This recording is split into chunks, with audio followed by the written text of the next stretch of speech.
Okay, I'm going to mute everybody and get this party rolling. So welcome. We're day 4, Business Igniter. Thanks for showing up, everybody.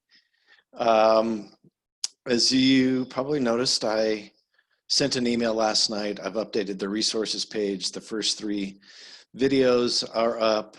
I sent the text chat for the first 3 classes, and we're in the home stretch now. Before class started a little bit, I was checking in with a few of the students, and if it's okay, and if you just unmute yourself, I'm going to just call on certain individuals just so I get an idea where everybody's at on your website or in this process. So Stormy, you want to go? Sure. What would you like to know specifically? So I believe you have a website already, but like, are you taking what we're doing in this class and applying it? How's it going? Yeah, I have a list here of the different things that I need help with. You know, I've been doing a lot of this for years, but now it's like, let's optimize it. Let's spend more time and energy on the things that are, you know, getting me where I want to go versus just piddling around with this or that. You know, the part that I haven't really had is a real mentor to say, oh, you know, I've done this and I've been successful at it, and here's what I did, and let me look at what you did, and, you know, come up with a way that we're both, you know, maximizing impact. For me, this is all a really heart-driven cause, you know, working with horses and people. So, you know, I don't want to burn myself out. I want to be able to expand into, you know, making it a better world. Right, that's cool. So in lieu of getting a mentor in the field of what you do, I might suggest you reach out to me for SBDC consulting, or there's another consultant that's going to show up a little bit later, Tom Larson, who might be a good fit as well. So just something to consider while you're looking. Super. Cool, thank you. Yeah. This is embarrassing, but who, Greg Schiffner, I'm not sure what your first name is. Greg is my husband. My name's Lynn. I know that's funny, Lynn, but I'm using his computer. So Lynn, I laugh every time I get on one of these Zooms because I'm sure people are, what? And I'm silent most of the time. Well, Lynn, you're not silent now. How about just doing a real brief check-in? Okay. And do you want me to tell you what I'm doing in terms of website? Yeah, like how are you in the process of building a website? Well, I am, with what we do, both of us, we have one little company. It's Scandal Productions. My husband is a videographer, filmmaker, photographer, and I am a fiber artist. So my side of the deal is I've got my website up and running, and I am showing my work at Artworks Gallery in town, and I do a lot of showing my work in galleries and museum shows and places where they show fabric art. And so that's going, but I don't have any online store. I have sold things off of my website, but I don't have anything where you could do that immediately. You have to get a hold of me. And with his stuff, he's never had to advertise at all. He's always done the word of mouth. He works independently, and but he's creating these magnificent digital photographs and things that would be just really amenable to an online store. And so I'm interested in developing the Gandal Productions side more than just my stuff. Okay, so are you making progress towards that? Or are you collecting information from this class? Yeah, and I had, so we've got the stuff. I've got videos. I mean, I've got on his stuff. I've got all of it. So, but it's just deciding. I just use Wix for my funky little website. I've always used my website as just as a calling card, not so much to sell. but to get into shows and things like that. So I'm going to try to adjust how I use my website. Okay. And then use his, and when in developing his, but I'm not a web designer, and mine is really funky and very basic, but it does what it needs to do for me. Okay, thank you. Well, that is wonderful. I'm glad you're making progress, and you're doing two things. So that's even that double the fun. Actually 3, but I won't get into the 3rd. Okay, and Other people doing it here too. Yeah. great. Yeah, I know that there are several artworks participants Yeah. in this class. Katie is being one of them. Yeah. Okay, thank you. We'll keep on getting and touching in with the students, and if you could go ahead and mute yourself, that would be great. Sure. Admittedly, today is going to be a little bit free form. I want to hear from everybody about where you're at, and so I can adjust the content for the next couple of days and to redirect the focus. And also, we have consultants here, and I want to get rolling on that since people showed up, and I want to value their time.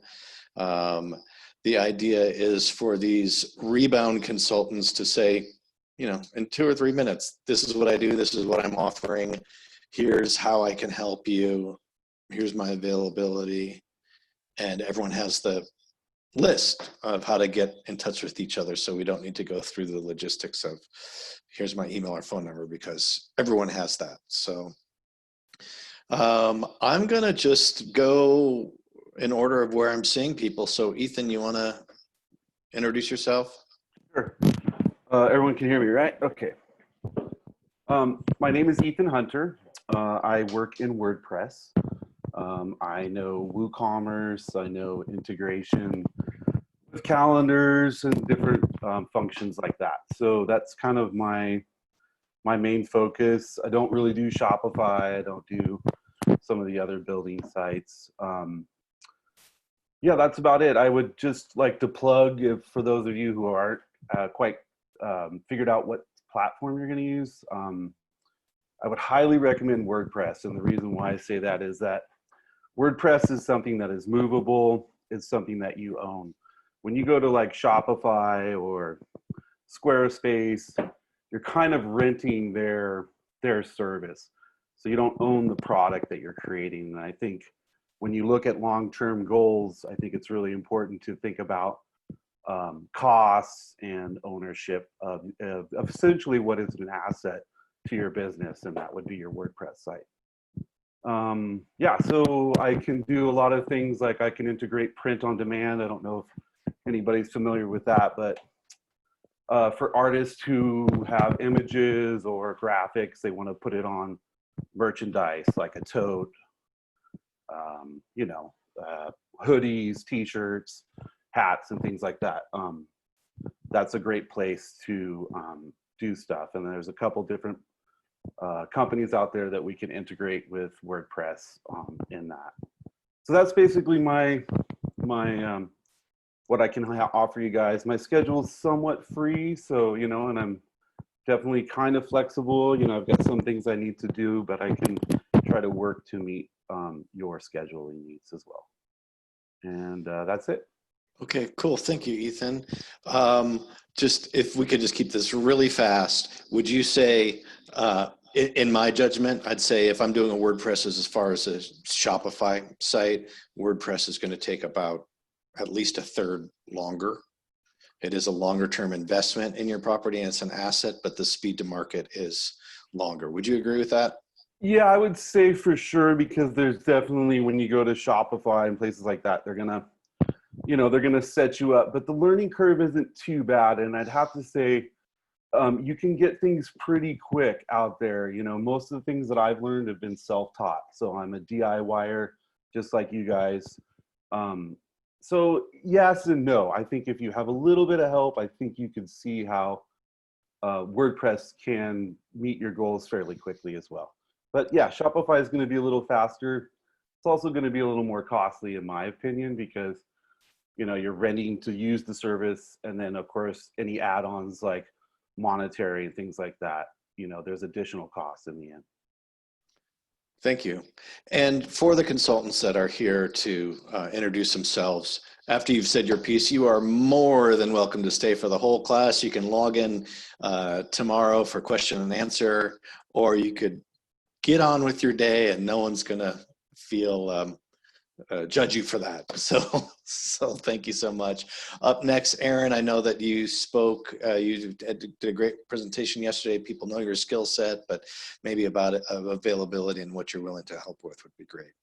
Sure. Thanks, Robert. I've done small business consulting over the years for people on their social media. What I always like to remind people is that I'm not the person who's going to do your social media. That's not in my wheelhouse of time availability, but I would love to give you some tips and suggestions on how you can do your social media. The things that I get most passionate about are sort of broader vision, instead of the nuts and bolts of creating the back end. Content creation is definitely something that I'm more interested in instead of the like how to set it all up. But I am well versed in all the social media platforms. So if you needed like a basic overview versus a like, how do I do, I don't know, a whole campaign, that might be something I can help with. My availability is a little more limited as I am running 2 businesses and one of my employees has called in sick today. So it's, email is definitely a good way. If someone is willing to work like at the other opposite ends of the days, like very early in the morning or I don't know, lunchtime maybe. I'm happy to give some expertise because I do feel like passion is contagious. So if you are enthusiastic and you want some of my views and solicited opinions, I'm happy to share. And as Robert said, our contact details are all going to be provided, so please don't hesitate to reach out. I'm happy to share. Thanks, Aaron. And I guess just for a reminder or clarity, maybe I haven't said it. It is gray how the consultant relationship works. And Jesse, if you want to chime in on it, correct me if I'm wrong, but this is my understanding. So the Small Business Development Center has been generous in supporting the delivery of this class to you all, and the background work and me and other resources. The Nevada County Economic Resource Council has contributed funds, dollar value, to the consultant portion of this project, what we're doing now, what we're talking about now, Aaron's time or Ethan's time or Jesse's time or any of the consultants. And so there's a pool of money, and we don't know how we want to spend it all. We want to give it to these consultants, and by the way, it's at a much reduced rate. So they're essentially volunteering with a tip or a token payment of some sort. So students are asking me how many hours are available, and I don't know, because there's a pool and we want to use it. But if one person is the only person using it, they can use a bunch of hours, and you go to a bunch of different consultants. I'm going to go to Mike for writing, and Ethan for WordPress, and Aaron for social media tips. And great, use it all. We want it to be used for you. But if everybody is trying to build a relationship with every use it all, then the funds are going to go away faster.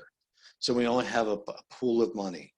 So just as we've heard from a few consultants, I'm willing to help, but I'm busy. That means if you want to use them, contact them and make sure, and contact them again, like with, of course, with etiquette. Don't annoy them, but you have to, if you want it, go for it and get it. That's what you need to do.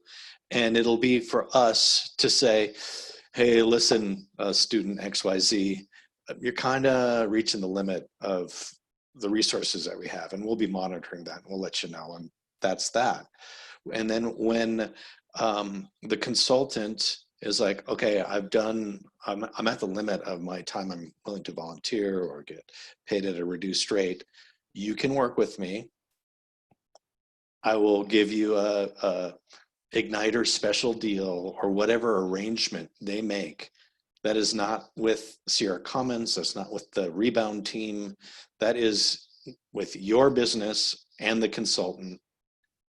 It's up to you to vet them and trust them and work with them however you want, make whatever financial agreement you want.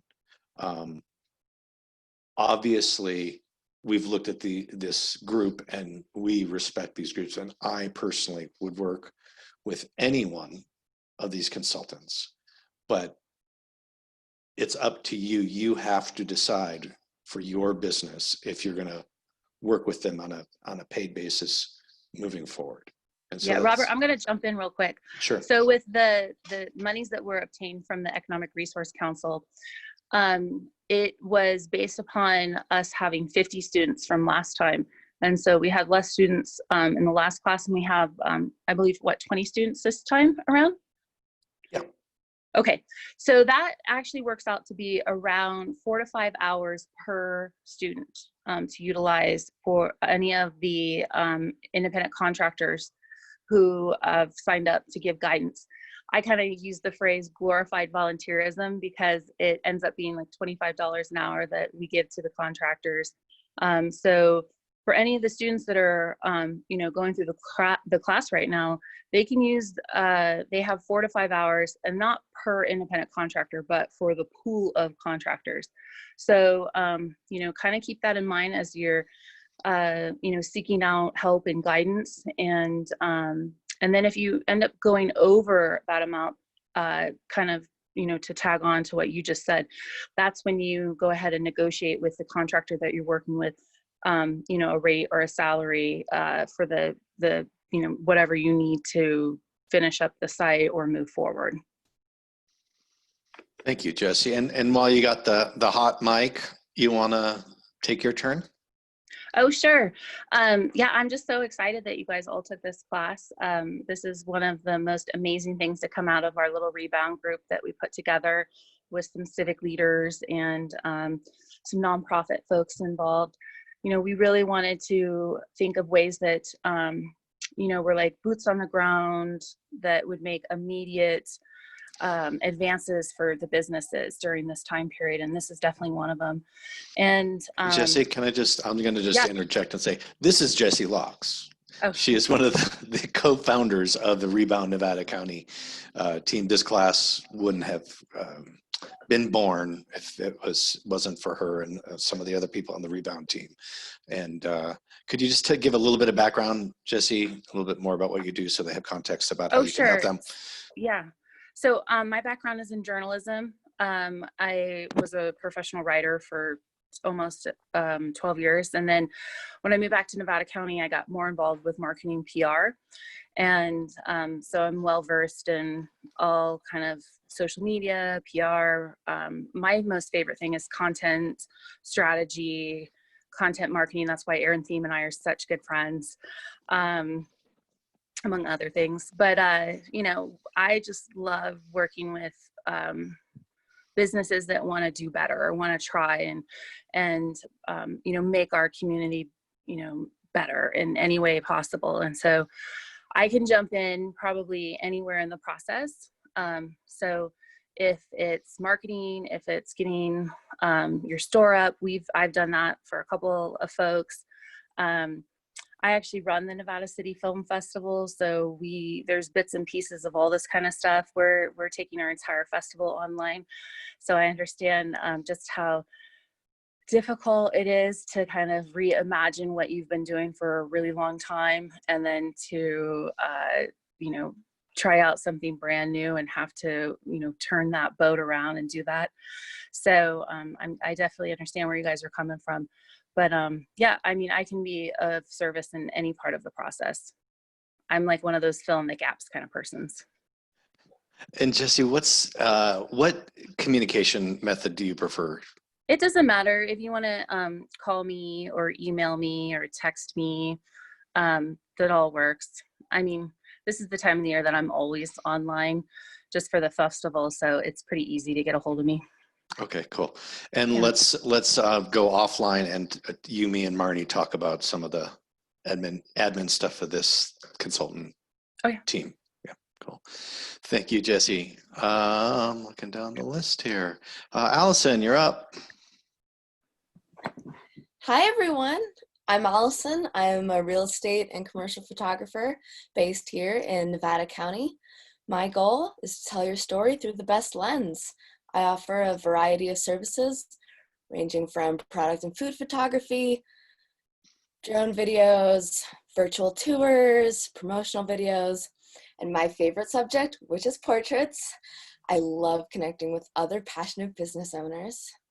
And I am very enthusiastic about what I do, so I'll always try my best to make you laugh. I love coming up with creative video concepts and photo concepts, so I have a varied skill set with this medium, and I'm excited to help you guys take your visuals to the next level. Thanks for having me, Robert. Oh yeah. Well, I'm not going to let her go this easy. Number one, fellow Igniter student, and soon to be a fellow Igniter graduate with you all.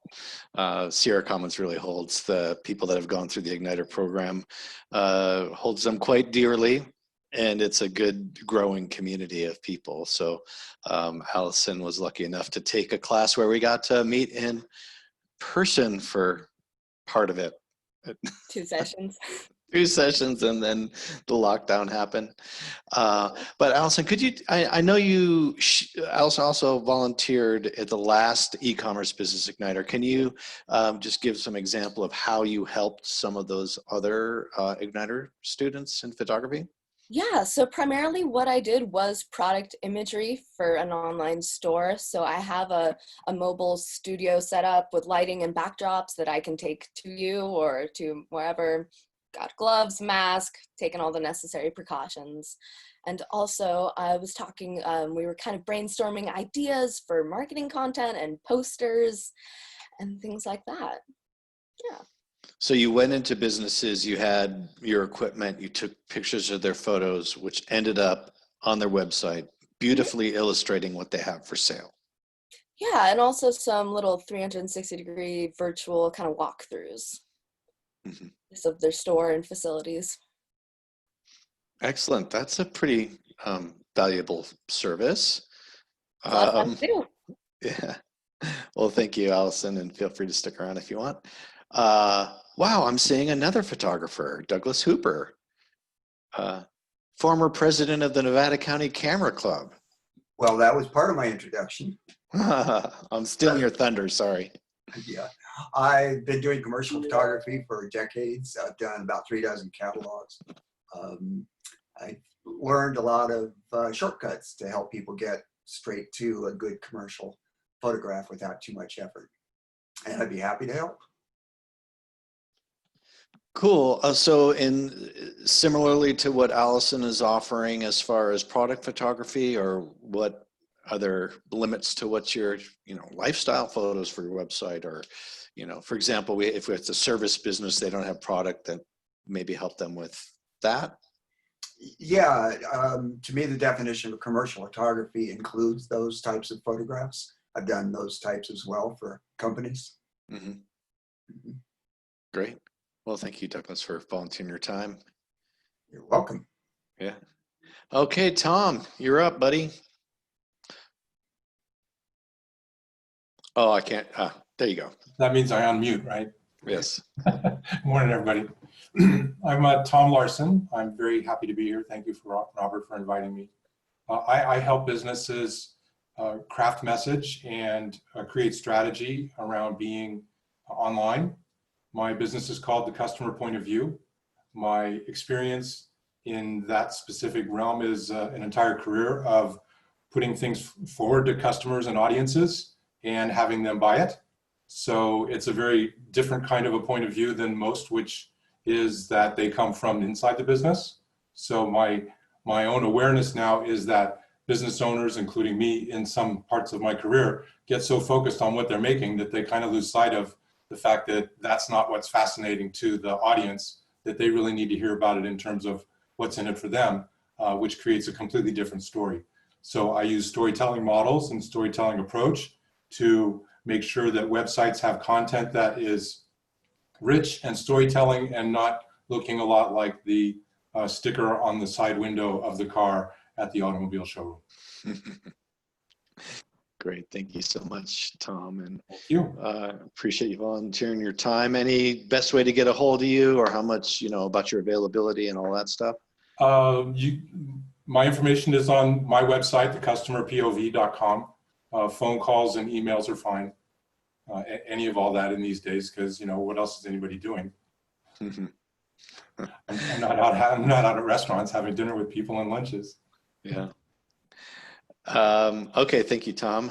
Thank And you. next up is Erica Cosina, who I just will say is on the board of Sierra Commons. So Yahoo for Erica for continuing to contribute to the organization and our mission. So Erica, what you got for us? You want to go ahead and unmute yourself? Unmute myself. There we go. You're good. Okay, sorry. I thought you were the all-powerful unmuter. Didn't realize I had the control.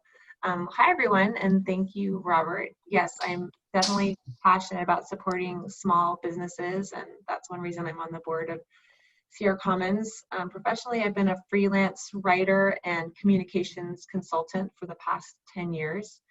And my job is to help you tell the story of your business from the user perspective. So just what Tom was talking about, thinking about your customer first, helping you figure out what content that customer is going to look for on your website. And by content, I mean the written word. I am not a talented photographer like some of the other people on this call. I am a writer and an editor. And so I can help you figure out which content you need. I can help you write the content. I can help you polish if you've got some content that's pretty much there, but you just need it to look professional and kind of smooth it out. I'm happy to help with that. I also write press releases and do some PR and marketing. I recently wrote a story about a Business Ignitor graduate, Reflecta Creations. I think it was just in the Union this week. So I'm excited to promote the great work that you guys are doing and the successes from this course. Excellent, Erica. Thank you so much. Yeah, that is so, you know, I was yesterday talking about earned media, writing a press release or writing an article oftentimes gets you in the Union. And it was a nice picture. You have to have a nice picture with it. Yeah. Think Allison and Douglas about that. They will run the article more prominently if it has a nice picture. And it was great because the media right now wants to say, look there's hope, there's people doing things, there's support your local business. Oh, here's a local business, support them. And so it's a great way to get in front of people. And I can almost guarantee that there were sales because of that article. Yeah, this is a great time to get your business out into the world, to get more people to be aware of your business. Yeah. And an article on, XYZ business is gonna have some stuff available for sale online soon doesn't cut it. That is that is not newsworthy. Buy it here is, you know, they're not going to do that article. Okay, Erica, I know you have to go, so thank you for doing that. I'm wondering if we might be out of consultants. I think that's it. Mike is also willing to help. And if I'm missing someone, please just unmute yourself and interrupt me and embarrass me that I've forgotten that you're a Rebound consultant. But besides that, yes, I will all powerfully unmute Mike, or try to unmute Mike. Yes, there he is. He's I'm unmuted. Cool. So Mike, I will say, number one, is a buddy of mine, like many of you online here. Mike, thank you for once again stepping up and helping Sierra Commons. He's been on the board of Sierra Commons. He has the honor, the dubious honor, maybe, of being the longest running member of the Sierra Commons co-working facility. He's been around since day one. So that's awesome. And a hell of a good copywriter. So Mike has done a presentation, and I'll make you a host in a second, Mike, so you can share yours. And I'll just say he's all about keeping it short. So his presentation will leave, and our timing today will leave plenty of room to workshop your specific needs. And I think we haven't done a bunch of that in this class, but it's a great opportunity to say, like, this is what I'm thinking, what should I do about this? And get your notepads ready, because people are like, wait, what did you say? And like those 5 words sometimes become like the tagline of these new businesses launching, because he's really that good.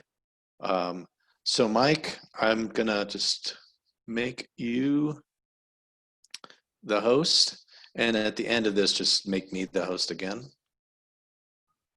All right. And it's all you. Okay, I'm going to introduce myself first. I'm a copywriter, and you know, I'm going to kind of flex here in front of the other writers. I'm a specialist, and I write copy only. I will write a press release for you, but I will charge you the earth because I hate them so much. So what I do is I write for a number of companies, a lot in the outdoor industry. Arc'teryx is my primary client, if you've heard of them. I also work for Adobe. I work for a company that was founded here called Momentum. Let's see, who else do I? Well, it's on my website. Whoever I work for is mostly on my website. What I'm going to talk about today was originally geared towards brick and mortars going online. So it's going to be kind of a journey from engaging the customer, educating the customer, and by educating, I mean influencing, and then getting them to buy. But it's going to apply to anything. It's really, I want you to start thinking of a customer journey of guiding them down a path. So Robert, I guess, should I just leap into the prez? And okay, I'm going to leap into the presentation. And then I guess afterwards we'll have some time. And people can just unmute yourself and interrupt and just say, hey, feel free to make this interactive. But be kind, I'm very easily distracted.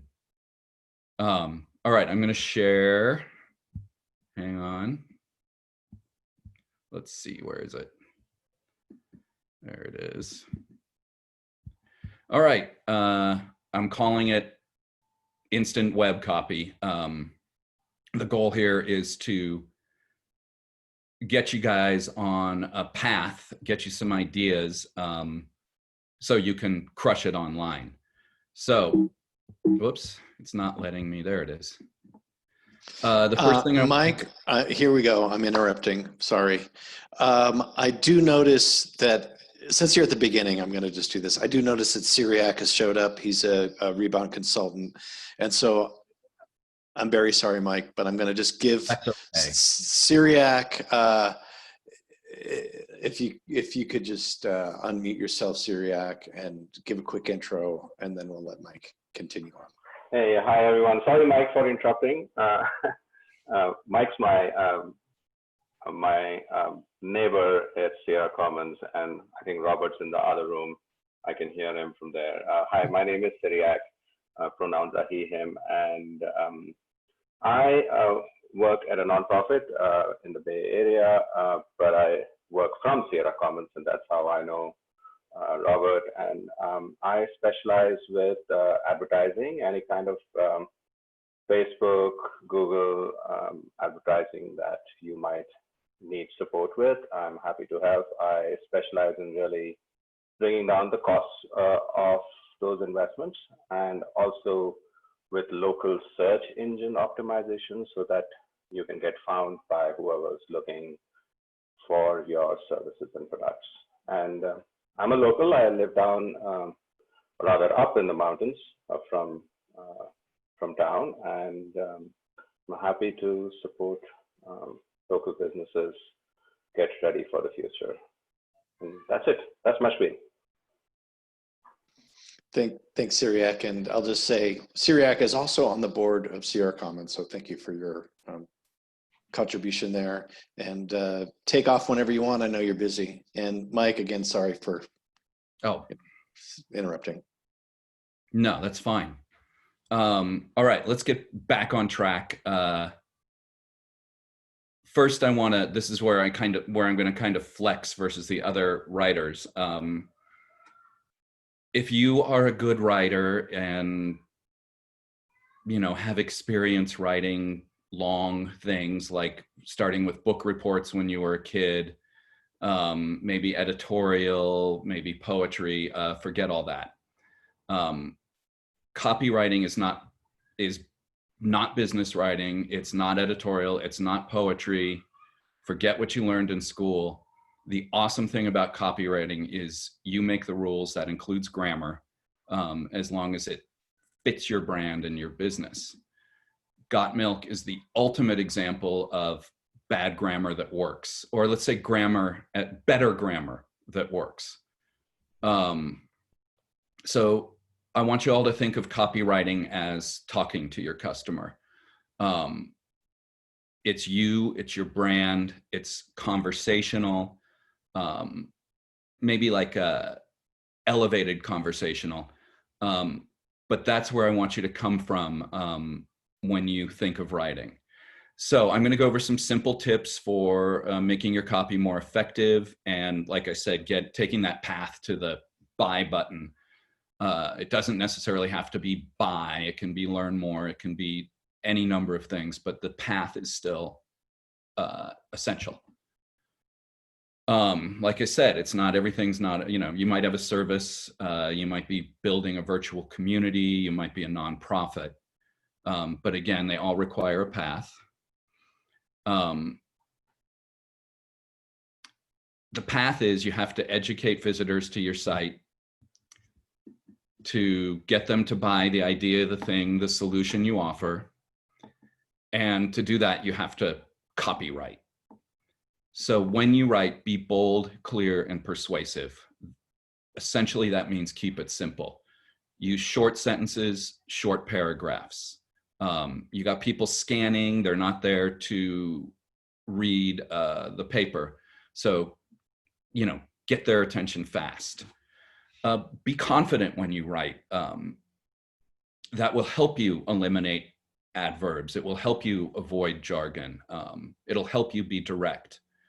Don't use the passive voice. Again, it's being confident. And use periods. Don't use semicolons. People get lost and, oh my God, I hate exclamation points. They have a place. The place is not on your website. You don't need to shout. You don't need to be perky. Again, keep it direct and confident. Let your words do the work. Do keep it positive. And by that, again, I don't mean perky. I just mean you're creating a customer experience. You want to enjoy talking to them. Make sure your verb tenses and your tone, your brand voice is consistent throughout. That gets hard, but with attention, you can do it. Always make it about your customer, not you. A lot of people I see, you can lose, think of it, it's like a first date. You can lose people when you talk about yourself all the time. Talk about what you can do for them and relate to them. Use we, you, us, but try to avoid the word I. And talk like a human. We end sentences with prepositions. Mangling a sentence to force good grammar because you don't want to end with a preposition hurts communication. Use contractions, fragments. The M dash is something I'm overly fond of, but it creates momentum. And start sentences with conjunctions. You know, that all these things you were taught not to do, go ahead and do them, because that's how we talk. That's how we communicate. And then the fun part is proofreading. Proofread it out loud and listen to it. And because you'll know if it sounds weird, even if it's just a little bit off. And if it sounds weird, you just go in and fix it. Because if it sounds weird to you, it sounds weird to your customer. Mike, do you ever have other people like read it aloud to you? Because sometimes I'll write it over double, like the, and I don't even see it because I wrote it, you know? I generally don't. I have noticed that I tend to notice it when I read it out loud. If you're looking for things like that, Microsoft Word is really good at catching errors, but don't rely on it. Grammarly is a good resource if you're not confident with your grammar. You can, the free service is, I think, plenty robust. So if everybody's familiar, if you're not, you know, I'm sure it's grammarly.com. But yeah, if you can get somebody to read it out loud for you, God bless you. They are a great resource and a great friend to have. But I generally don't do it. And I tend to proof as I go along, but I've been doing this for a long time. And the nice thing about having clients is there is a draft process. So you automatically get a second, third, fourth, fifth set of eyes on things. And, you know, it's understood that a first draft is a first draft. But yeah, Robert, that's a long answer to your question. If somebody's willing to read it out loud for you, embrace that person, take that help, and you'll probably get better yourself as you do it. So I just want to dip into some things to help make life easier. Repurpose your copy. I think it's good to start with the website, but you know, whatever ways of communicating you have beyond your website, emails, direct mail, you know, if you have a brick and mortar and you have signage or hang tags for your product, cut and paste. It's called copywriting for a reason. And it keeps your voice consistent throughout your platforms. When you write and you have a new product, I would say, don't call it new. You will forget to change that and it will end up reading as new for 4 years. It's just, you know, less work if you don't do it. You can add a bug or something graphically. And speaking of graphically, I think words are secondary to imagery. I think the fewer words, the better. My dream website would not have words on it. I think that's the ultimate Zen goal. So you want to think of your page, what it looks like, keep those pages clean, keep the words to a minimum, keep it easy to scan. Oh, there's a big junk truck pulling into my driveway. Avoid rhetorical questions. They kill conversations. Somebody can just answer no and they're gone. And again, I clearly hate exclamation points. There's no need to shout with your writing. Just be confident with it. I'm gonna toss in a few things here, Mike. One question. You want the page to be zen and a beautiful photo. I know for a fact you've written for a lot of fairly high profile websites. Mm-hmm. And sorry if I'm stealing your thunder at all in this presentation, but I'm sure there's people that are like, no, we need better search engine optimization. So we have to have use these keywords in every page because we want to rank high on that. As a writer, you're like, no, great. Now I have to keep on using these words. And secondarily, when you said like copy and paste stuff, that's why it's called copywriting. that probably does help with the keyword and search engine optimization. So how do you balance, you know, be super tight, short, punchy with I want to show up on search? First of all, SEO is not my bailiwick. I optimize for humans, and talking to SEO people in terms of copy and content. As soon as you start keyword packing, I don't know, Google figured out keyword packing in 2004. Keywords are important. If you are selling firewood, you want to use the word firewood. And that's also part of being direct. A lot of SEO stuff I do now is kind of buried deeper in the site. It'll be an essay about tent poles for, you know, if I'm writing about tents. That stuff is not what you really, it's not necessarily what you want to get front of customer. But really an SEO expert should talk about this. The main thing I would say is if you stop writing for humans, you will lose those humans on your site. You have started a conversation now. You're not trying to lure them in. And that's my pushback on SEO. There's other ways to climb up Google. But, you know, I also don't like, oh, don't mess with my art. So I have a bias. Okay. Again, I want to get it back into the quick and dirty tricks. I think a cadence, people hire me because I have a sense of cadence. I think it's hugely important to keep bringing the reader along, the visitor along. Super easy cadence trick is short, short, long, bump, bump, da-da-da, bump, bump, da-da-da. So you do a short sentence, then another, then a longer one to finish the thought. You'll read, just if you read it, you'll feel it. The rhythm it creates pushes you forward. Another cadence trick is parallel construction. That's where you just repeat a word or a clause or a phrase. For example, it's comfortable, it's durable, it's really good looking. And there is like comedy, there is a rule of threes.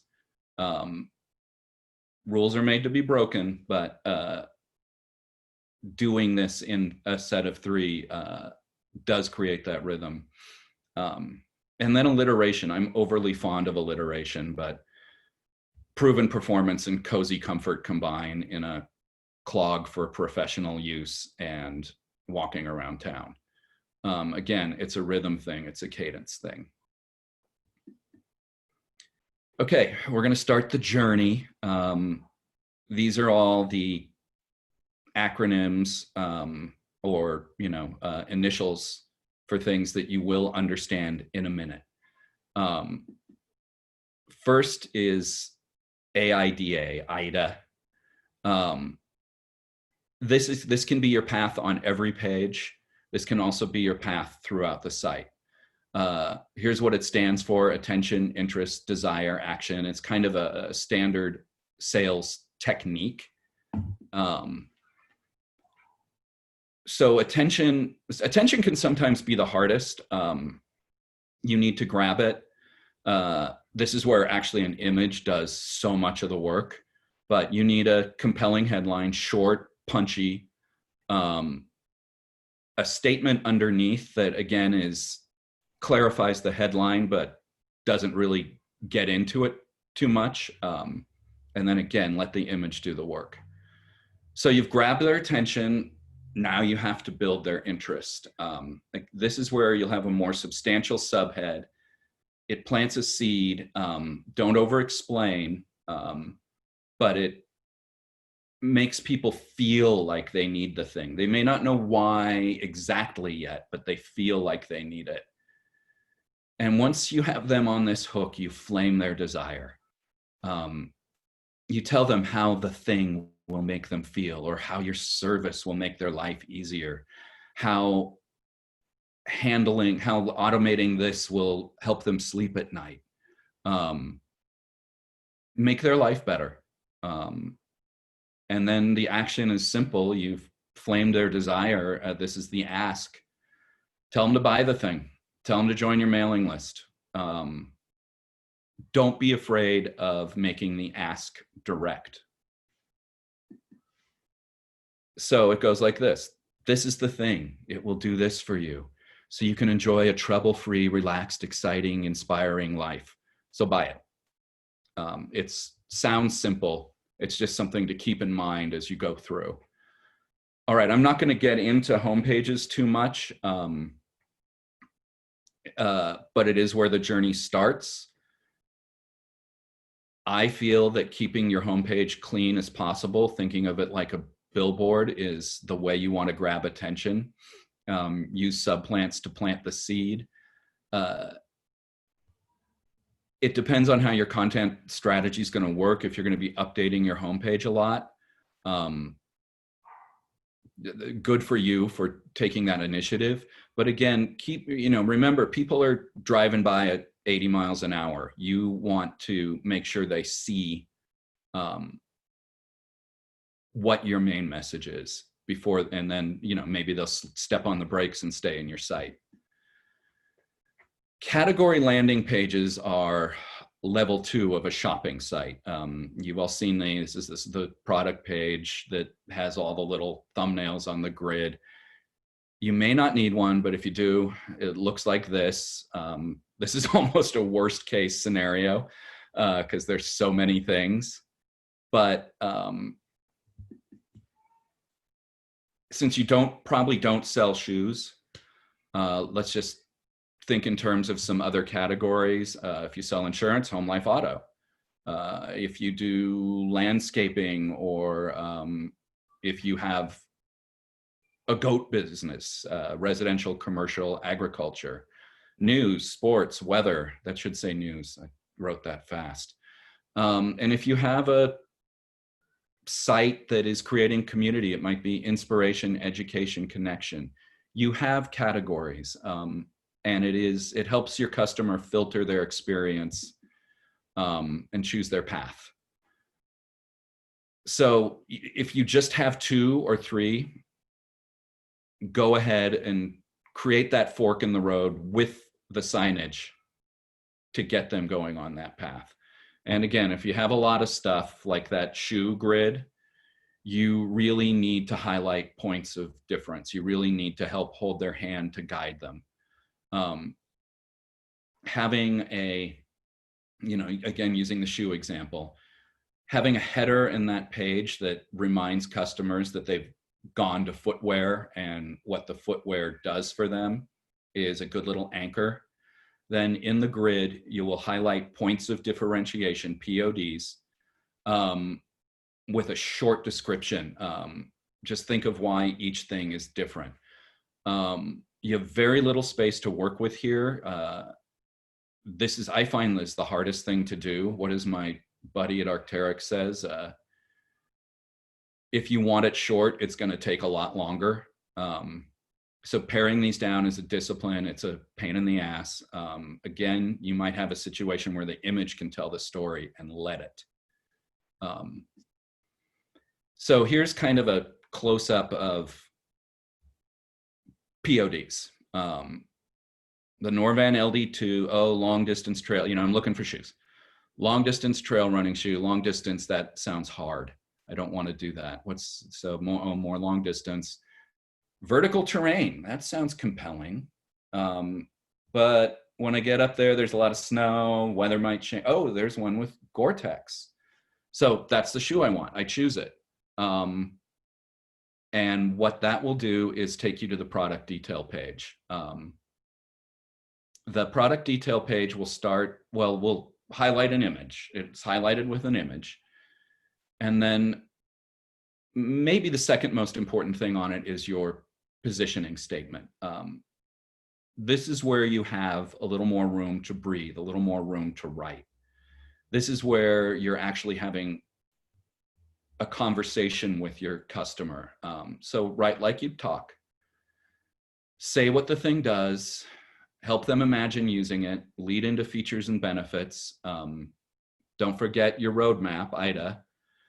And this is kind of a copy-rich product landing page, but our product detail page, but it's for that Gore-Tex shoe. My curiosity's been piqued, my interest has been piqued, and this is where you flame desire. This is the copy for that shoe. You can see how it kind of goes along that journey. I want to run outside the lines. I want to race up peaks. I want to navigate scree fields. I want to get higher. And then I got into how the thing does that for you. And then features and benefits, you always want there to be a benefit to a feature. An old boss of mine, if I didn't have it, the Vibram Mega Grip sole, she'd just be like, who cares, so what? So remember the so what, and remember the why. If you have similar products or a similar service, if you are offering a service that is for, I think I write for a mortgage company, and they have a wholesale mortgage service, and they have another mortgage service, and the description's basically the same. Let it be the same. Don't worry about repeating yourself. No one will really notice. Since I do notice, I do change the order of sentences around a little bit just to make me feel better, but really, it's okay to repeat yourself. Sometimes it's really good. The other thing you'll see on a product detail page are bullets, feature and benefit bullets. A lot of times the customer will jump right to these. They just like cut to the chase. So you want to, when you do your bullets, whether it's for a product or a service, you want to know, you need to know your product well enough so that you can prioritize the features.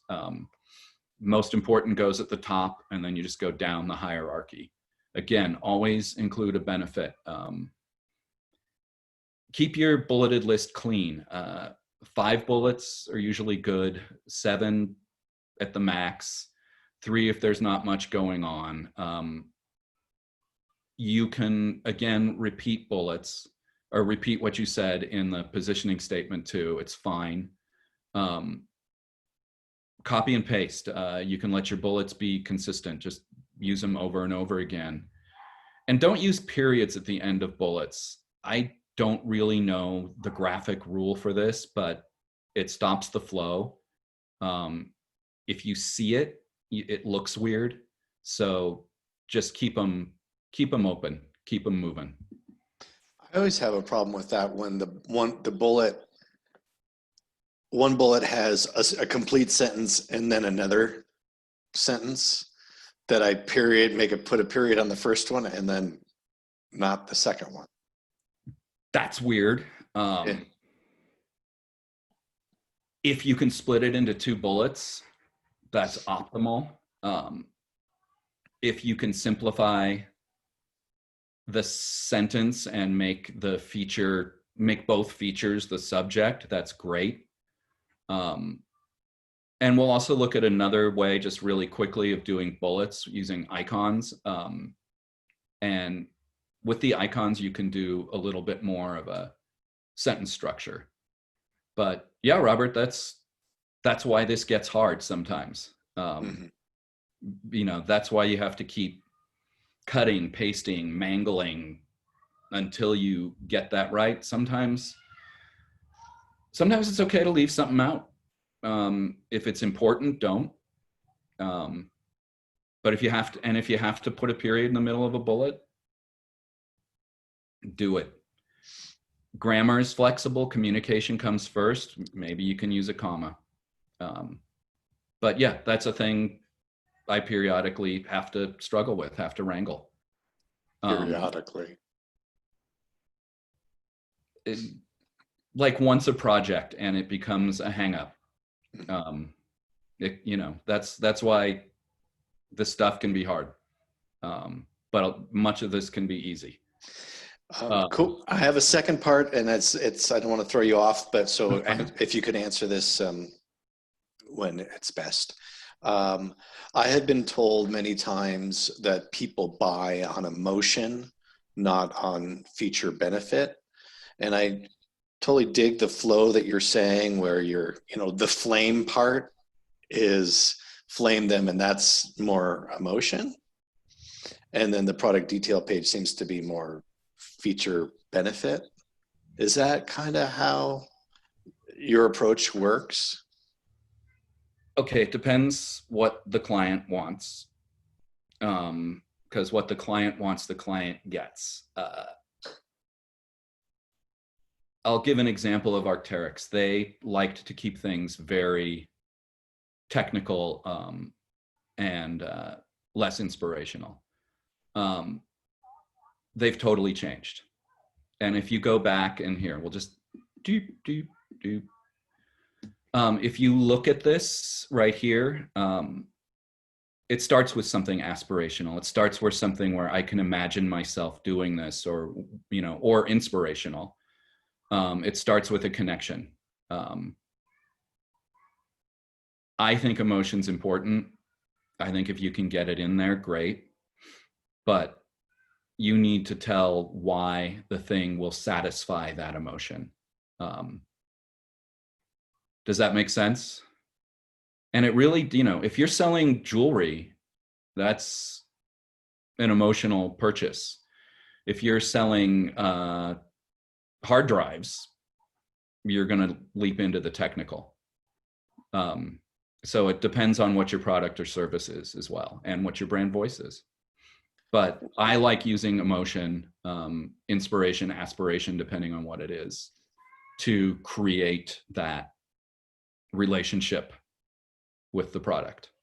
Does that make sense? Yeah, but even a hard drive, you could say, your memories, so your photo memories are preserved for life. You can rely on us. Audiences. Yeah, it depends who your audience is too. Yeah, with a hard drive, you can talk about, it can just be trust this one, or step on the gas, with a solid state drive.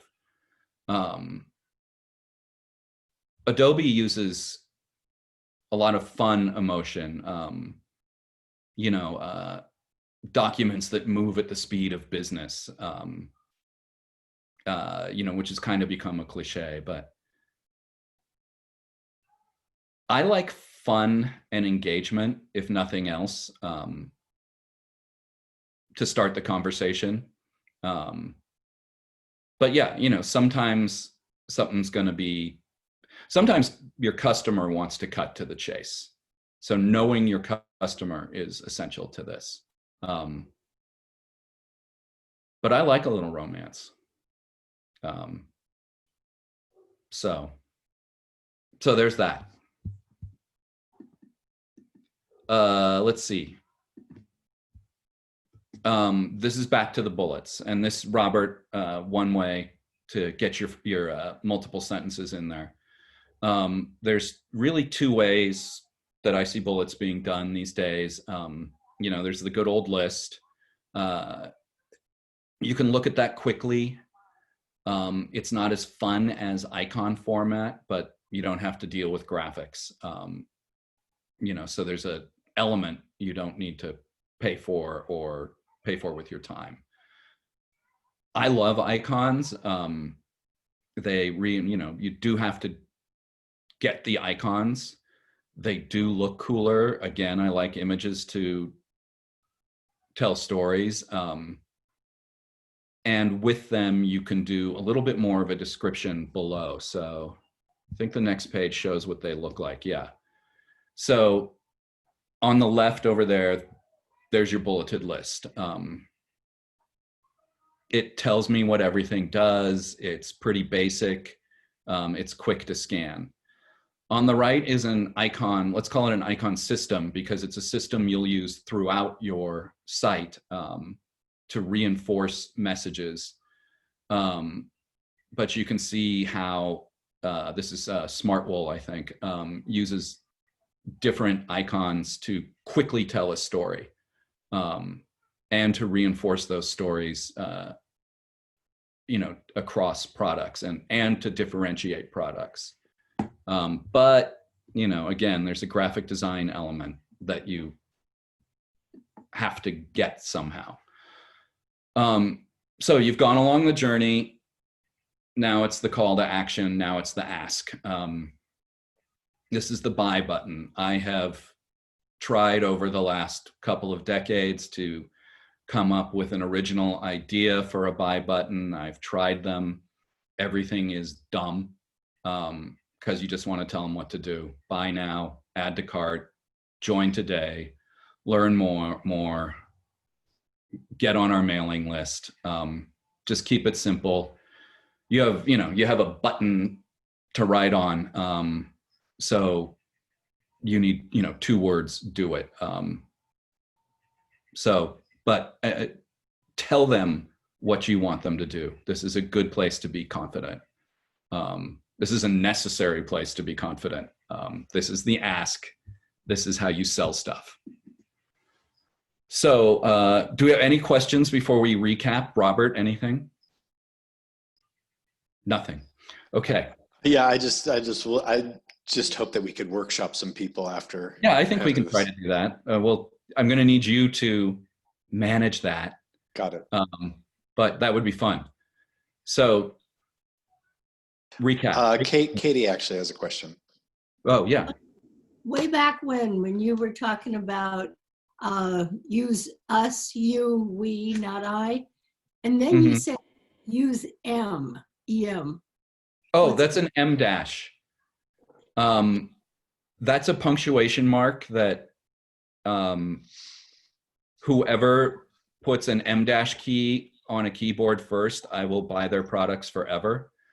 The difference between an M dash and an N, it's a measurement. So an M is wider than an N, it's a double dash. Right. On Microsoft Word, if you finish a word, hit the space bar, hit the dash, hit the space bar, type your next word, it'll automatically turn it into an M dash. That's why I preferred Word to Google Docs. It just has a couple of more little features like that. Another thing doesn't Control Alt minus or something like that get you an M dash? That might, but it would so break my flow. I'm a horrible typist, so having to move off the letters really slows things down for me. Oh, there's an M dash on this page right there between Ida and attention. Okay. I like them because they create momentum. It's easy to overuse them, but that's what they do. Thank you. What else? Any other, before we wrap it up and workshop this thing? Okay. Oh, So I have big one real thing- quick. Whoop. You already kind of covered it because Robert brought it up right after I had the question when you were talking about SEO. You're talking about keeping the web page simple, but do you have a minimum that you suggest because of SEO for a number of words on a page?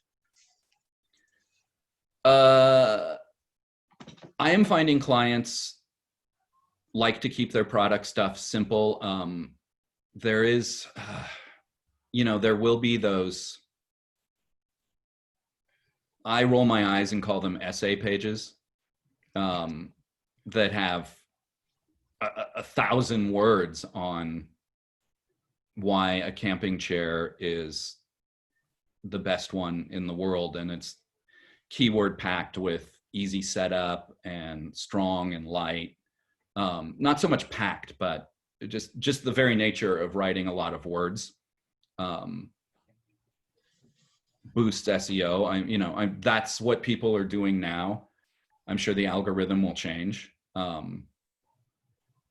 Do say what the thing is. If it's a hiking boot, it's okay to say hiking boot a couple times. But if you say hiking boot 7 times in a 150 word paragraph, you're going to lose your reader.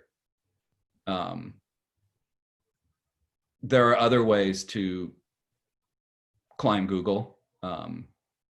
But right now you've already got them. So you want to make sure you're having a conversation. But also, again, I'm not an expert with this. So, I'm willing to arm wrestle with an SEO consultant. But they generally, the ones I talk to generally agree with me that don't disrupt the customer journey with packed keywords. Make Usually sense? threes. Yes. Three to five, right? Something like that. Sure. Depend, if you have 25 words on your page, maybe one. But again, this is where I arm wrestle with SEO people.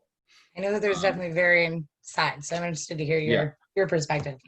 I finished a project for somebody, or thought I finished, and then it went to their SEO team, and we just rewrote everything. Fun. So, yeah.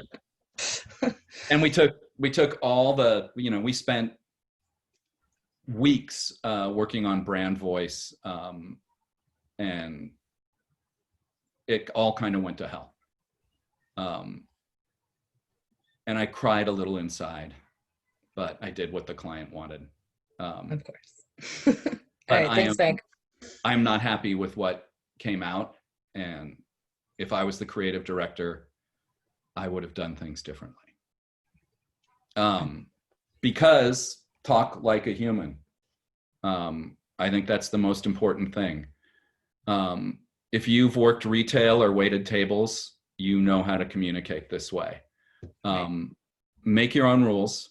But when you make your own rules, keep those rules consistent throughout the site. Your brand is your rule. Lean on AIDA to take people on the path. Short sentences, short paragraphs, bold language, positive messaging. I stole these from Ernest Hemingway's 5 or 6 rules for writing, which are kind of fun to look up.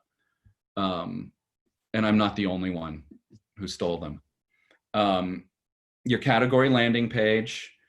If you have a lot of products, you communicate points of differentiation. But again, if it's home, life, auto,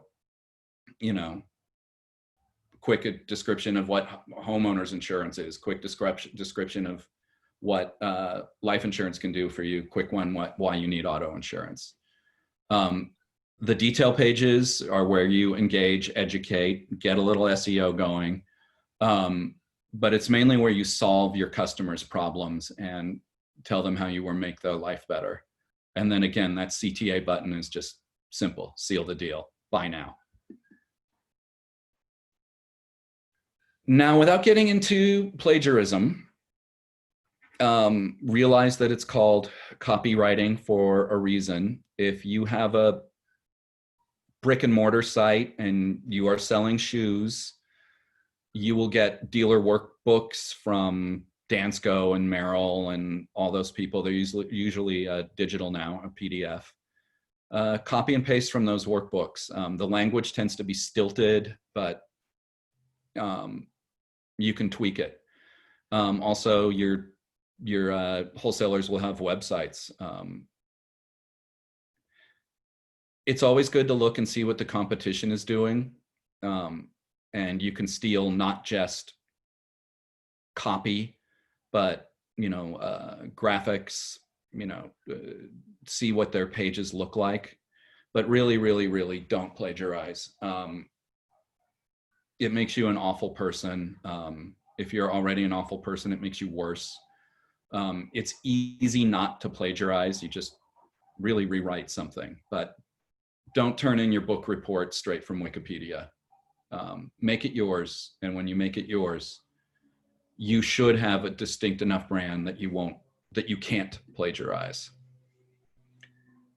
And then the boring thing is you got to check your work. I don't know, for some people, they love this. Make sure your its and itses and your theirs and theirs are right. Make sure your tense, voice, and tone are consistent throughout the site, or at least page to page.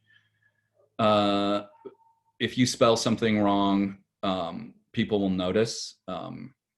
And grammar, just make sure if you break rules, make sure that you stick to the rule that you've created by breaking the rule.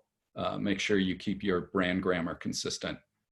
And then it's read it all out loud. If you're Robert, you can have a friend read it out loud to you.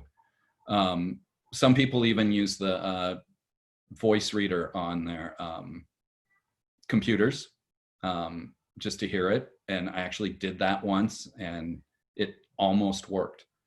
But by reading it out loud, you'll know if it's conversational, if you're talking to your customer like you would actually talk to them in person. And you will also hear if something sounds weird. And if it sounds weird, it is weird. And you need to fix it. This is an example of something I did for a backpack company. Of, again, the virtual brick and mortar process. I don't know if it will apply to you guys, but it's in the handout that Robert will have if he hasn't given it to you already. Read it if you want. And that's it. Robert, how do I make you the host again? Go over to participants and then click on my name or see more, the more button. Do you have your participant? It's weird. Whoa. So at the bottom, there's participants. Oh, there we go. And then hover over my name and it's more. And then, yeah, for some reason, Zoom is not allowing doing co-hosts. It's just, I have to swap hosts. You good? Wait, there we go. You good now? Now I'm good. Thank you so much, Mike. That was great. I know we're not done with you yet, but that is, every time I see that, it's like, yes, that's how I should be writing. Has a handout changed since last class? Because I think the handout's up there. A little bit, but I think the one we have that you already have is more than adequate, and it's less to read. Okay, so I'm going to jump in and ask a couple questions, and then if the students could, please step up and say, hey, here's what I need help with. I'm selling this. Any suggestions? So first, I want to say, Mike, that presentation was great. A lot of it is about the website. Some things that stuck out in my brain were about it's okay to repeat yourself. A lot of people that sell things, products and services will create a great website and then go out on social media to try to rope people in to come to their website. So let's take that Gore-Tex shoe, for example. I really like the inspirational copy, but couple part question. One, is it okay to just copy and paste from your website, take a picture from your website, paste the copy in social media, and then direct them to that page? When you do that, oftentimes when you have a link for the page, it copies content from that page. So there might be replicated copy even within your post. What is your suggestion as far as you got a dialed in website? Now you want to go to social media and you have to write copy for that. How do you do that? I copy and paste a lot of things when working on like campaigns that have a social component. You have character count requirements, which leads to rewriting a lot. It's also going to be what you want it to do. If it's an Instagram post with a groovy van life thing with people eating oatmeal with their dog, you want to use your inspirational copy. Coffee is always inspirational. And you can drive them to buy the oatmeal. if you want to tell a technical story, pull the technical copy. And mix it up. But if you decide to have a campaign to sell a backpack,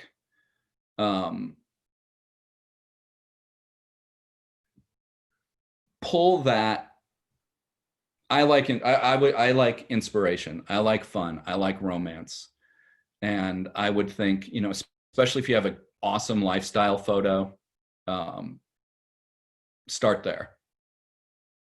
If you have the Facebook, carousel thing with a number of products, especially if it's trail running shoes, move at speed across wild terrain and then have the shoes carousel underneath. It depends what you want to achieve. You've got to have a goal and write towards that goal. Does that make sense? Totally. Within the parameters of whatever platform you're using, because they will tell you what to do or what you can do and what your limits are. Great. So there has been a request for a 2-minute bio break. So let's do that. And I am going to just do a bonus, something about images and getting images while we're taking the 2-minute bio break. You can always just come back and look at the video. It's optional, but I'm going to just pack some more stuff into this class. So feel free to take a bio break. We'll start back up in a minute. I'm going to share my screen. And I think it's this screen. Yes, okay. So we're at Google, and the context of this is, how do I get images for social media without stealing? Because you can really get into trouble with that. Sorry.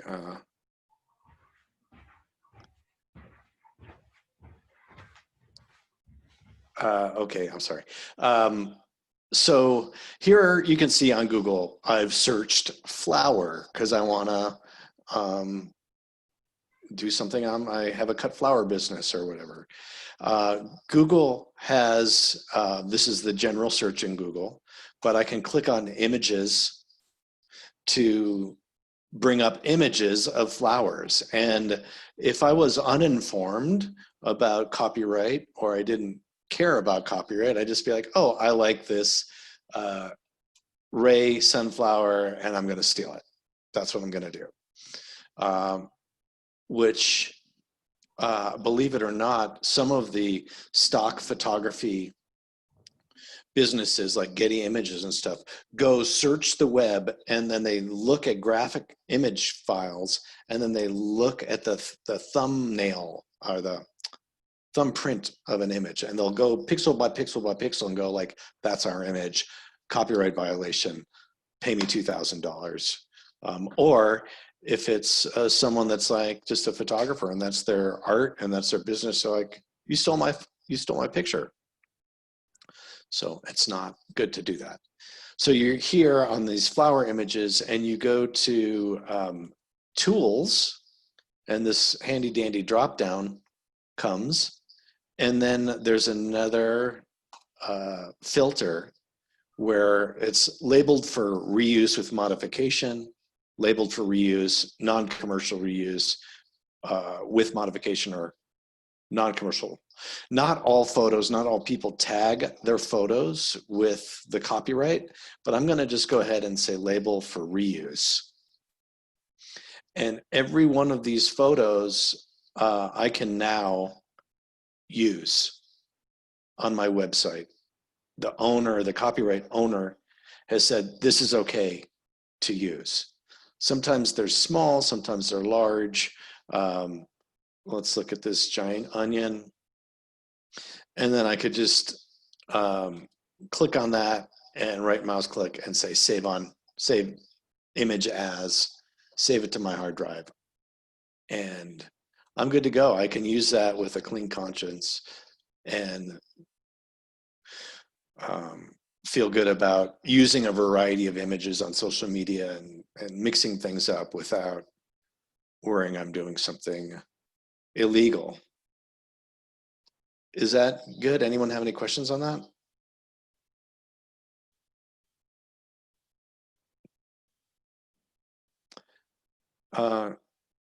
Cool. So have we hit the 2-minute bio break? I think so. Robert, if you have a minute, could you just go through that again? I'm on Google now and trying to do it, but I don't see those drop-down menus. Okay, so do a search on Yep. whatever Yep. horses. Yep, and then I got images. Okay, so I'll do. So here are all the images. Then I go to tools. Tools. Okay, hold on. Ah, there it is. And then labeled for reuse. Got it. That's awesome. These images on top are sponsored. Those are not fair game. But you know, this image right here is from the National Park Service. So that is our image. We can use that. Mm-hmm. Awesome. Great. That's super. I have a question. If you're an artist or a photographer, or you're putting your own pictures up on your web, how can you label it not for use? Like, so the other direction from that Google image search, how can I make sure that the images I'm putting up cannot be used? Okay, so with each image file, I can partially answer this question. Okay. With each image file, there's something called metadata. Right. That has the geolocation you took, the type of camera that you took it with. There's all kinds of information. And so something like, why am I blanking on this? Some of the image sharing sites, Flickr, for example, will let you add metadata to your image and copyright information. And then it embeds that information into your image file. Photoshop lets you do that. So I don't know the easiest way to do it. I just know that it can be done, and there's web software that'll allow you to do it. If it's not inherently in your iPhone, for example, you may be able to add that setting. Does anyone have better information on that? So I could probably search Google and see how do I copyright my photos or something like that, or my photo metadata, and I'd probably get some information. Okay. Yes. Cool. Thank you. Okay, who is courageous enough to talk about their website, their needs, and questions about copywriting?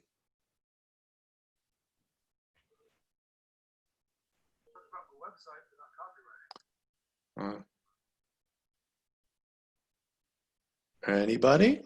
I can talk about mine if you'd like. Great. I have a website for my artwork, and I use WordPress.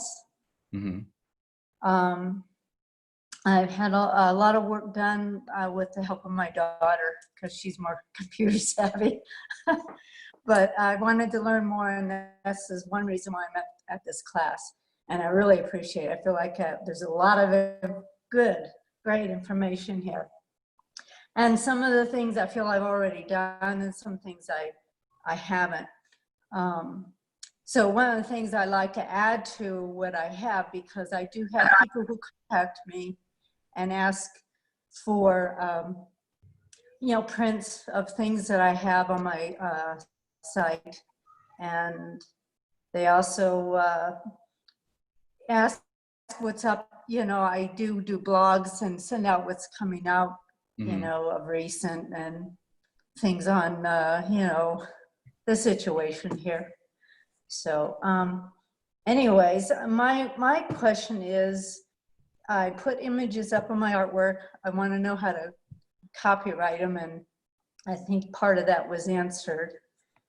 And the other thing is, I'd like to put a buy button instead of having them contact me.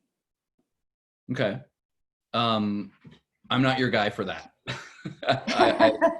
I can help you figure out, you know, one thing with art, you don't have to describe it a lot. You know, you might need to get into dimensions and medium. But as far as plugins and legal copywriting, if I gave you advice right now, it would be the wrong advice. Okay. I appreciate that.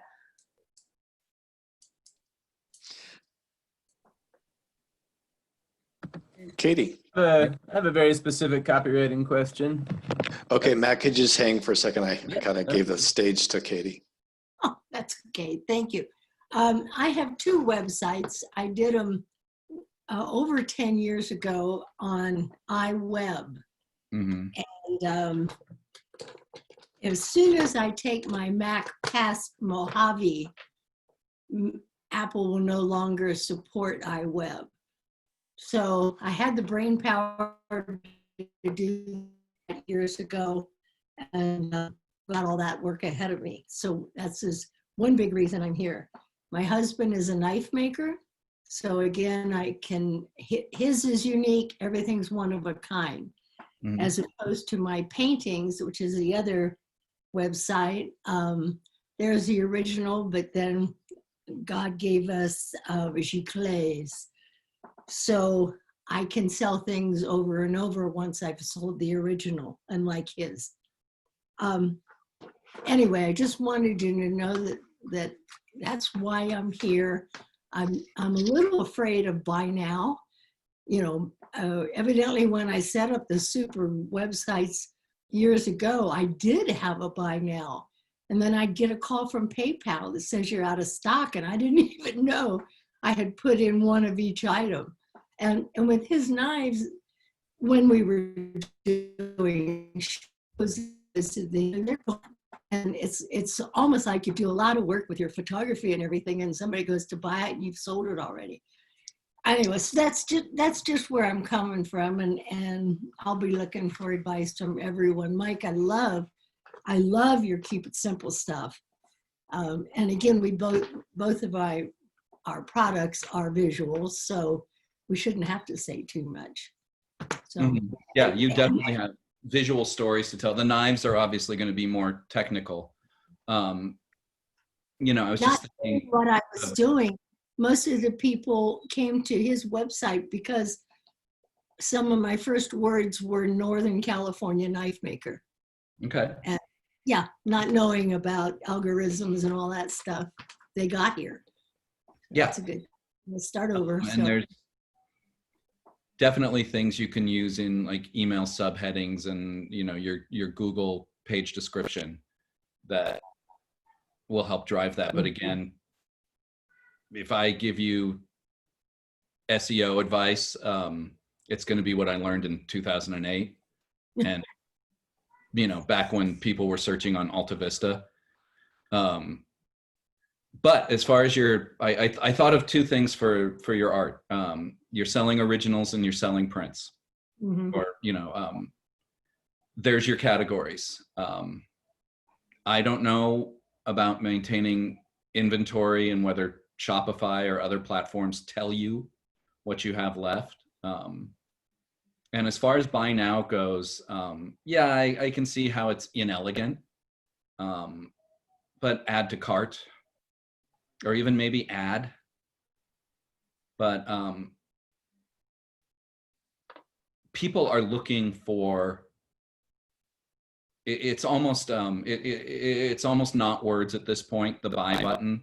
It's almost an icon with characters on it that say BUY. So you just want to make that as obvious as possible. You know, it shouldn't be the predominant part of your page, but it should be easily findable and distinguishable. What I'm finding so hard right now, this is for everybody that's been teaching us, is to make the decision. What everybody offers a way of doing a website, and I don't want to get, you know, I want to get started with the right one and then go in all the way.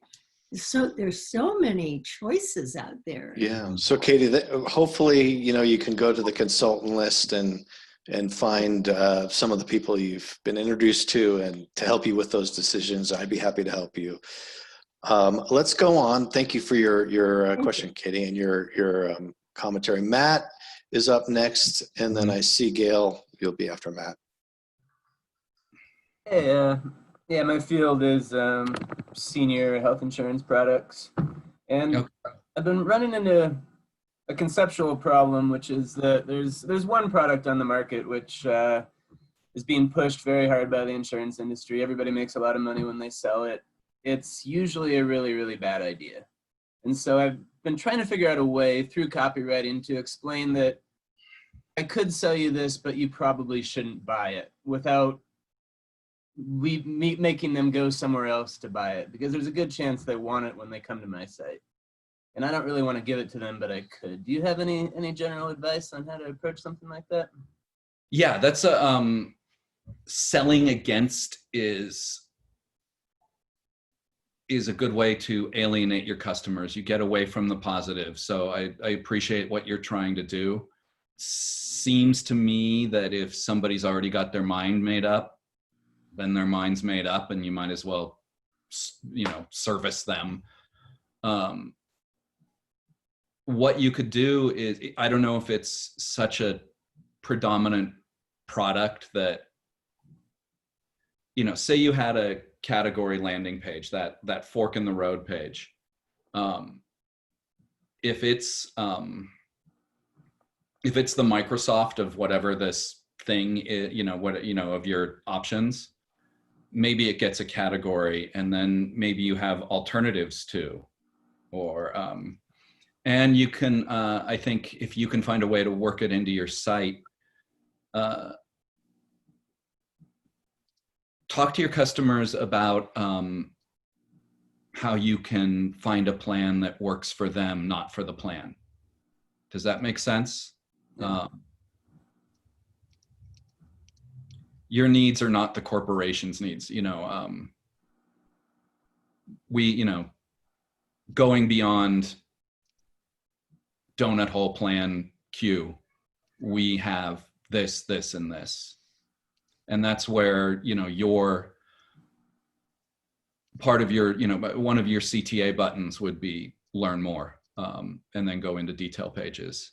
And then really talk about the advantages of the other plans. And if they're willing to learn, they'll go there. Do you tend to speak to people directly at some point, or do you sell from your site more? I'm just launching this. I'm a few weeks out from actually selling anything for the first time. Okay.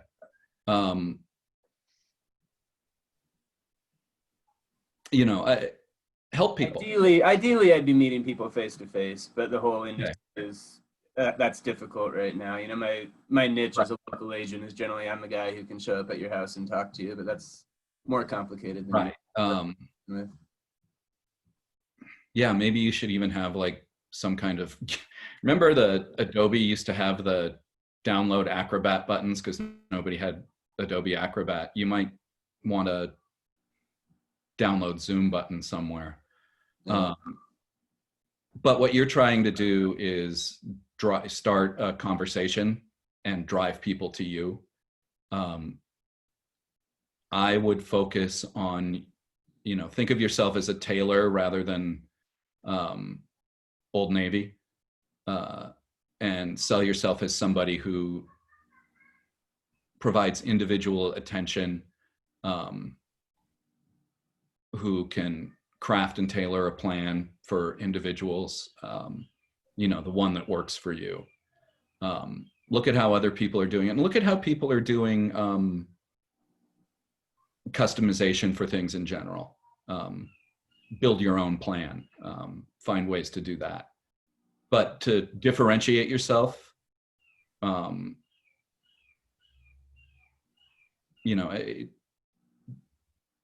instead of thinking out of the box, let's build a box. I'm I'm not coming up with anything brilliant right now, but the story you have to tell is that you are working with them, and not for Aetna, if that makes sense.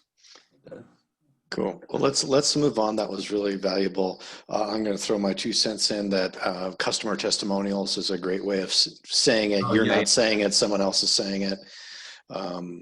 That, I came in for this, but I actually ended up with that, and I'm much happier, something Yeah, like and that. having a pull quote, like like movie ads in print, would have the, Matthew took the time to learn what I wanted, in big letters on your page. Again, let your customers do your writing for you. And even doing like short case studies. I don't know if case studies are an SEO thing, but if you do, some 1 paragraph case studies, maybe interview a couple of clients, that might be another way that if somebody is willing to go there, you can educate. But, make yourself the boutique baker, not Wonder Bread. If you want Wonder Bread, we got Wonder Bread, but check out our croissants. Cool. So let's move on. Gail, you're up. You're unmuted. Oh, thanks. Well, I'm also selling artwork. I'm selling photographs. And I know really, I'm not quite sure what kind of copy to put next to them. An earlier presenter said, make them want to buy,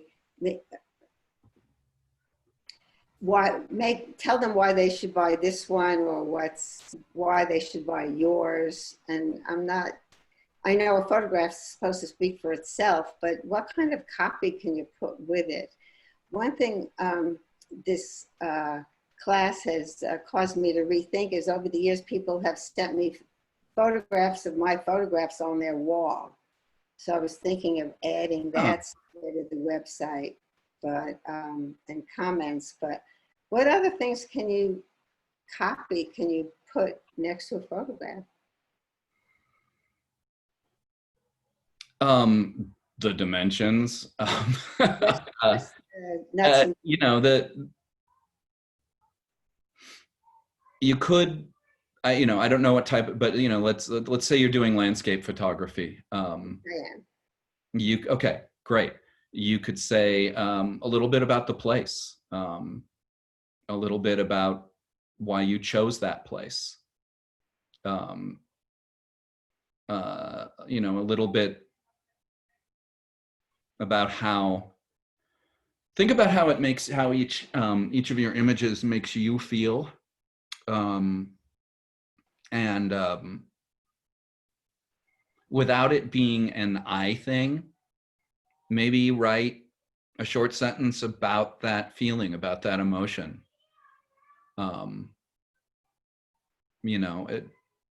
If it says, I'm looking at this, if you can see behind me, that's a Galen Rowell of Redwoods in the Oakland Hills, and I'm from the Oakland Hill, I'm from Oakland. So it brings, it brings a wild place into your home. It brings a wild place to you while reminding you of home. Talk a little bit about, maybe the place is wild, maybe the place is serene. Find the language of the feeling of the place and the image. Describe it how you would describe it to somebody. I took this picture because I saw the way the light was hitting the thing. And then make it about the picture instead of you.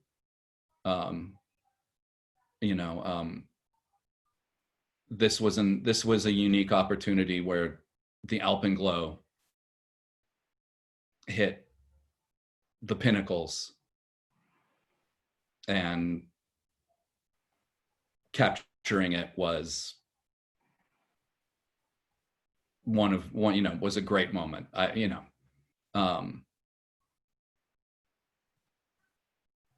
Otherwise, I let your pictures tell the story. Let the beauty tell the story. But I would say, look at place, look at emotion, and what were the basics of art when I took a art appreciation class? It was like texture, color, and something else. You can also talk about texture, color, and whatever that other thing was. Does that make sense? Does that help? Try to do it without the words I or making about how I felt about it. Yeah. I try to avoid, talk about how you felt about it, but make the feeling the subject of the description, not you. Does that make sense? I think so. Can you give me an example of how you would do that? I love this photograph because it reminds me of the freedom of the wild. Okay. An image that truly captures wild freedom. Because, I'm pulling it out of my ear, Right. Say what what was your goal when you took it? Maybe it was a happy accident. And you can say, this is simply a happy accident that led to a beautiful image, being at the right place at the right time. Or if you had, if you were at Zabriskie Point in Death Valley waiting for the sunrise, and you had an intention for why you took that photo, why you or created that image, that intention is why it exists. So talk about that intention. Does that make sense? Yeah. Good. Okay. Well, thank you, Mike. We are pushing up against time. I did have some other information to present, but I'm going to just kind of wing it here. I know you're all in front of your computer, and I'm going to invite all of you right now to compose an email to me, just info@sierracommons.org, and tell me by this time next week what goals, where you're going to be. I will have my platform chosen. I will have 3 items online. I will have my copy written. What is it? What are you doing this week now that the class is winding down?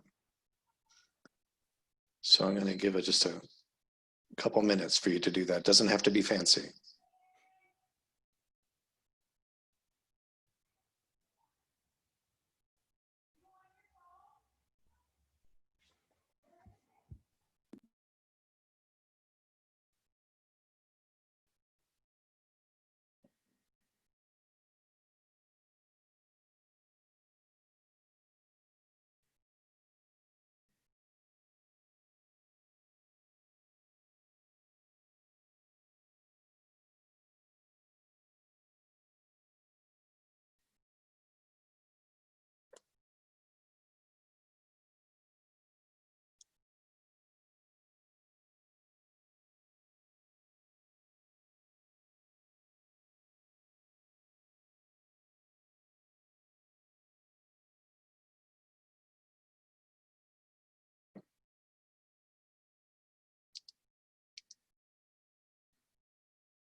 Okay.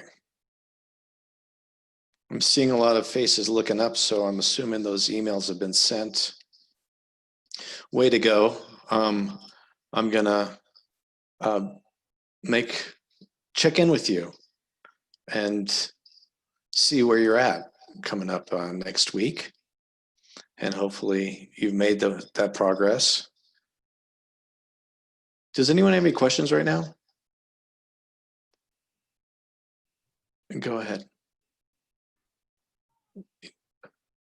So this was for Mike also. I'm working on 2 sites right now, and both of them already have established websites from business, that's been going on a long time, but both of them are now adding shopping carts. So I'll use the Artworks Gallery shopping cart as an example. We have a good website that people use. We have a great email list and everything, and we want to add online shopping because of this situation. So what I'm wondering, well, let me just go back. We're going to add Shopify. We're not going to do a whole integrated new site. We're just going to add this extra shopping cart. So we'll have a link from our main page that goes to the shopping cart site, so it'll be look seamless. I'm wondering if you feel like the category page is the correct landing page. Like you were talking about having all those squares, and we're going to have probably 5 to 10 categories. So on the one hand, it's kind of like what people expect. They see that, they know what to do, they know where to go. On the other hand, for marketing, does it make more sense to have a page that maybe tells more of the story, like you were saying, and then maybe some links to categories within that copy? You see what I mean? So should the landing page be direct and here's our categories, or should it be more like, here's how you can shop and bring art to you, and then go to those category pages? Are you going to have those category pages? Are you going to have something similar on the main site, the mother site? Well, no, we'll have a link like shop here. Okay. That kind of a thing. Yeah.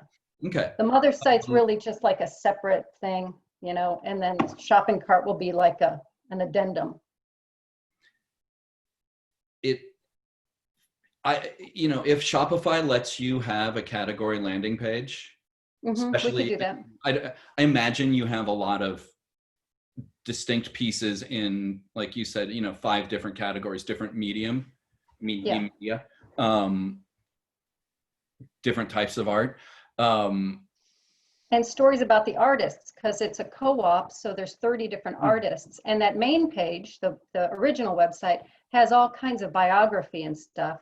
But the shopping part, I'm kind of trying to figure out how much to pull into the cart, if it should just be the nuts and bolts, or if we should do that storytelling that a lot of copywriters have been talking about. I would do your storytelling on the main site. Okay.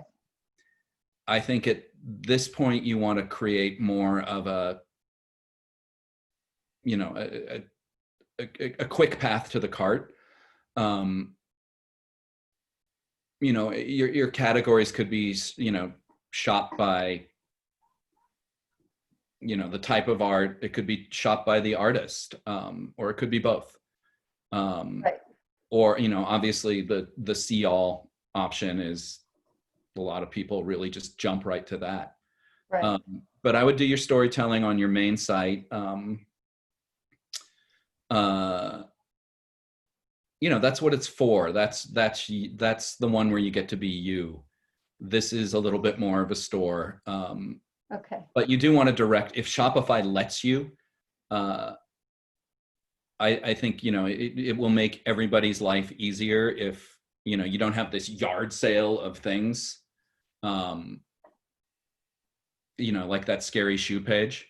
Right, exactly. That's what I was thinking about, was if you have a way to let people choose their path at that fork in the road. And anybody, some people like the yard sale. Some people want to see it all splattered out there, and that's where you could do like see everything. Right. But yeah, I would let people refine their experience and choose their path, as long as you have a path to put them on. Does that make sense? I think I'm hearing you say a category page could be there, but maybe that's not the first place they land if they come from our main website and they click shop now. Maybe bring them to something a little bit more attractive first. Your category page can be beautiful. Right. You know, it could have, if you do it by shop by artist, it could have, you know, you could have a little statement about, you know, the collective and the inspiration that the artists give one another. This is where you can see their results, you know, and this sucks, but you get the idea, just a little, I think I do. you know, and then so- large thumbnails of the piece that maybe is best representative of them. And so the, you know, if I'm looking for landscape photography, I will see a landscape photograph. If I'm looking for an abstract oil painting, I will see an abstract oil painting, you know, by Joe Smith. So I can go, oh, that's what I'm looking for. That's what inspires me. I mean, you really can just put something like, these are our artists, you know, find the one that inspires you. Something like that. Okay. I'm sorry, I keep looking at people on the screen, so I'm not making eye contact. But okay. I think that would be a great way to get people started on a path. Yeah, I think you've given me some ideas. Okay, good. Thank you. And I'm happy, you know, we can talk about it when we start seeing what you have and, you know, if it makes sense. Right. There's a really good book called Don't Make Me Think. Tom, do you know that one? It was written in around 2000 and it's about the web journey. It's so old that the word Google doesn't appear in it. But it talks about the path, the customer path, in a way that doesn't make you have to think. It's hard to find, but it's a good, quick book. Robert, do you know if we have one at Sierra Commons? I don't think we have it. I got rid of all the books that don't say Google in them. Okay. It's kind of a fun read, and it really is a good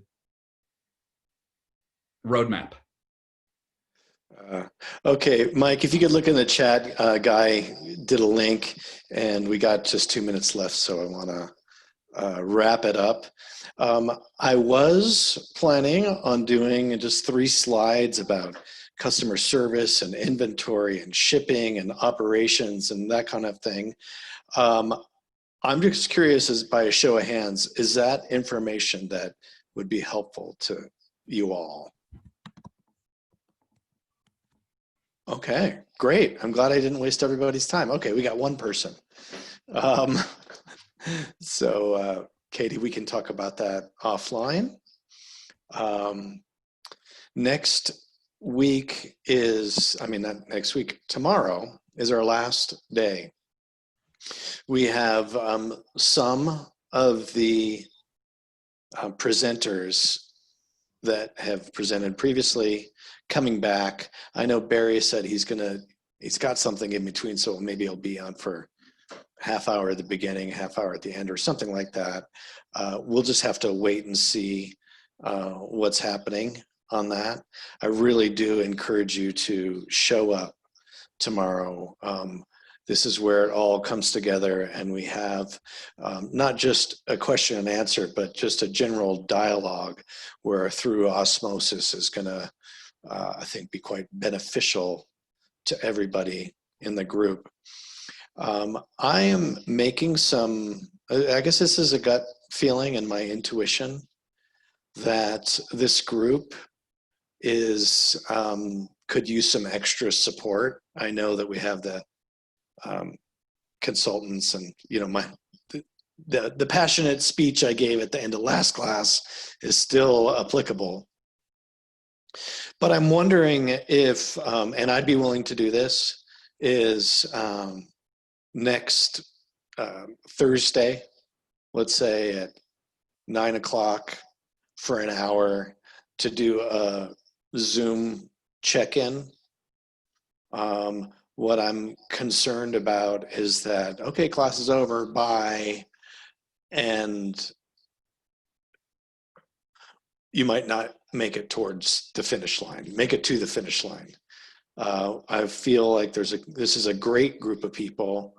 I like the mix, and just seeing if that's something you'd be interested in. It's kind of accountability. It's a bit of a check-in. Is that something you'd want? Just put your hands up on the screen if you're up for it. Cool. I will send out a new Zoom link, or just tell you that the current Zoom link will work, one of the two. I'll do it for a week from today, and maybe, yeah, let's do Thursday. Stormy, yes. Thursday, I'm gonna just double check my calendar.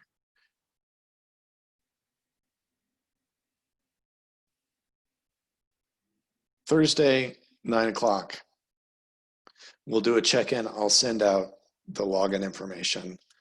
And we can keep the ball rolling. I think it's important, especially, you know, previous igniters who are in the same room and there's this camaraderie, but we are in this together. I haven't even had time to ask you all, like, is there anything you would offer to your fellow students? And we can offer things to each other that can support us in going out.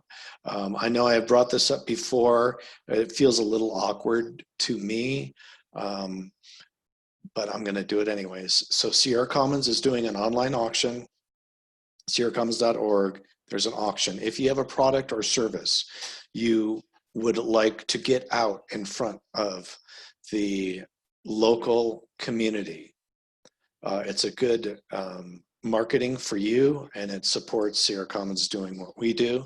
So if you're interested in donating, we do have a social media guru who is going to be giving shouts out to all the businesses that contribute. It helps Sierra Commons. It helps in multiple ways, one for fundraising, and also to say, look at all these great things that all of these businesses that Sierra Commons is helping. This is what we do, and this is why it's important to support us. So it's just good all the way around. So that's my thing. I'm looking forward to seeing you all tomorrow at 8:30. Mike, are you gonna be here? Mike's gonna be here. Tom, you're welcome to join us if you'd like. And we're gonna just have some question answer, and we'll see where it goes. And thank you all so much. The recording will be up as soon as I can get it up. When is that auction actually happening? Supposedly the 1st. I'm reserving I haven't gone out publicly with it, although there's going to be an article in the Union any day, which then I'm going to have to commit to the day. But we have some donations. I'm really hoping for more so we can launch with a splash. Thanks. All right. See y'all. Bye. Thanks, especially Mike. Robert, did anyone today, consultants, talk about actually doing development for websites? The presentation yesterday had some of that. And a lot of our consultants can help you with that. Not based on the resumes I've got here, only like 2. Everybody just talks about writing versus developing, helping you pick what site you want to be on, as far as I can tell. I am kind of unclear about your question, because Tuesday was all about, Corey's presentation was all about selecting platforms. So are you talking more specifically about like a WordPress website? Well, I have one quote from a person who wants recommending WordPress.